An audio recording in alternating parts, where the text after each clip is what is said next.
చిన్న పల్లెటూరులో పుట్టిన ఆనంద్కి జీవితమంటే ఎప్పుడూ పోరాటమే.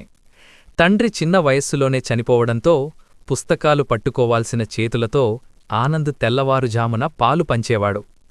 తల్లి రోజూ కూలీ పనికి వెళ్లి కుటుంబాన్ని నడిపేది.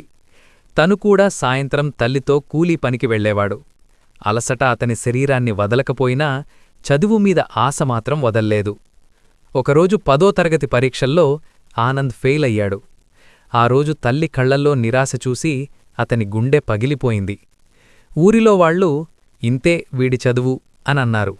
ఆ మాటలు ఆనందును ఆపలేదు, ఆలోచింపజేశాయి.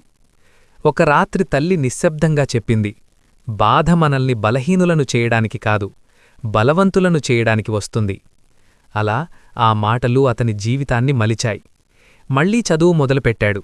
నిద్రను త్యాగం చేశాడు, సుఖాన్ని వదిలేశాడు. రాత్రి దీపం వెలుతురులో చదువుకుంటూ తన కలలను పదును పెట్టాడు. ప్రతి పేజీ తిరిగే కొద్దీ తనలోని భయాన్ని జయించాడు. ఫలితాల రోజు వచ్చింది. ఆనంద్ పేరు ఊరి నోట మార్మోగింది. ఫస్ట్ క్లాస్లో పాసయ్యాడు. తల్లి కళ్లల్లో ఆనందం కన్నీళ్లుగా మారింది.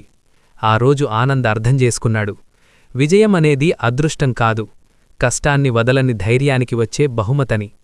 ఆ ధైర్యమే అతన్ని జీవితంలో ఎప్పటికీ ముందుకు నడిపించిందని.